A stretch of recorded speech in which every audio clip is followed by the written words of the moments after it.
Hi, how you doing, and welcome back to a video on the channel. What we have for you today is our preview video going into game week 32. We're going to take a bit of a review look back at the absolute chaos that was game week 31, as well as my team selection and transfer thoughts moving forward. So if you are new to the channel, please do like and subscribe. The support has been awesome all season. Hopefully we can keep it going. Let's get into the video. So my team for this game week wasn't too bad. Once all the dust had settled from the carnage that was game week 31, I actually did end up with a green arrow of about 6k, which for the rank I'm at, I'm really happy with. Like everyone else, I did captain Salah, and looking back on it, I was never going to captain anyone else. And it was quite a defensive move, really, because it was the fear of missing out.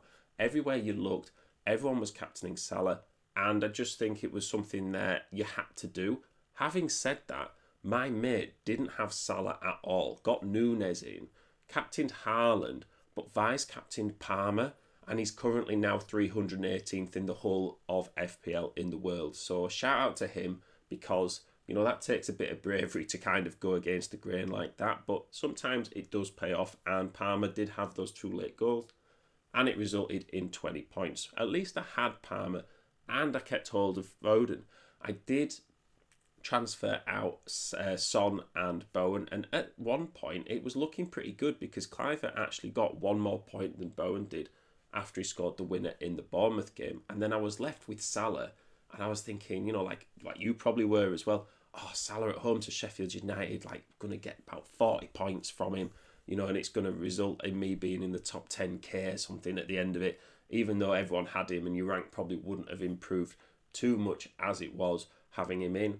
And it doesn't always work like that. Subbed in the 59th minute, but considering I only had 10 players playing, because Watkins, Saka, Haaland and Lascelles all didn't play, to get a green arrow, I'm pretty happy with my overall rank. It's obviously an incredible rank for this stage of the season. I still have my free hit and my wild card to use, and we'll talk about that a bit more in a couple of minutes. So let's take a look at the fixtures for this game week, and I don't think you're ever going to see a more spread out captaincy options.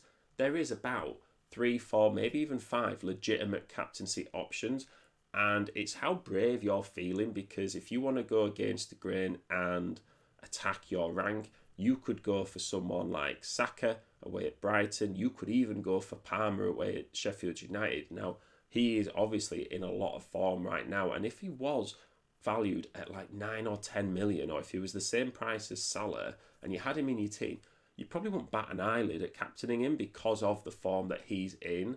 I think because he's the price he is, it puts people off a bit. I think everyone feels like you've got to captain the most expensive players in your team, and they're the most expensive players in your team because they've proved time and time again to be consistent and score you points. So that is still a good option, but I don't think you should overlook players like Palmer. Even someone like Salah, talking about expensive players, if you did have Salah in your team still, Man United away looks like a pretty good fixture. They're conceding goals for fun, and Salah is someone who looks like he got rested. I don't think he got injured early on in the Liverpool game against Sheffield United last night. So I think if he's fit, he's a good option. And maybe you go with someone like Foden away at Crystal Palace. I think if you were going to captain a Man City player, you probably would just go with Haaland. That 12:30 kickoff always gets me a bit on edge, to be honest, because I don't know, I feel like players are just out of routine when they have an early kickoff on a Saturday, and it doesn't always go to plan, but it is Man City. So if you're feeling brave, go with Palmer. If you're feeling like you want to play it safe, probably go with Salah or Haaland. So the team for this game week on paper looks pretty good. I do have a couple of sort of injuries that we're not too sure about. Like we just spoke about Salah maybe, and also someone like Saka and Watkins. We also seem to be dealing with rotation problems at the moment, but hopefully that's all done and dusted, and players like Saka and Haaland are going to come back into the starting 11 for this game week. I have one free transfer, but nothing in the bank, so I would obviously like to transfer out Mengi, but it'd just be to bring in another 3.9 million defender, which, what would be the point? I'm treating the next few weeks as a bit of a mini season.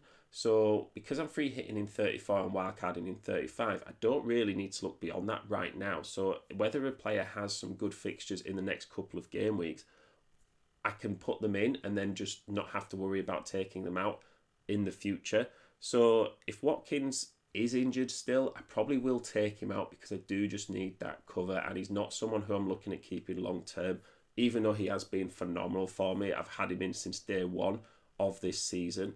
I think I'm not going to have him in past game week 34 anyway. This Brentford game at home was a game that I kept him in for.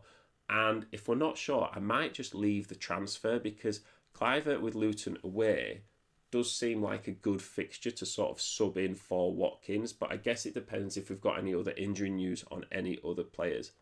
So let me know what you think about my team. Is there any transfer that you would make? Have you still got your free hit chips still to go?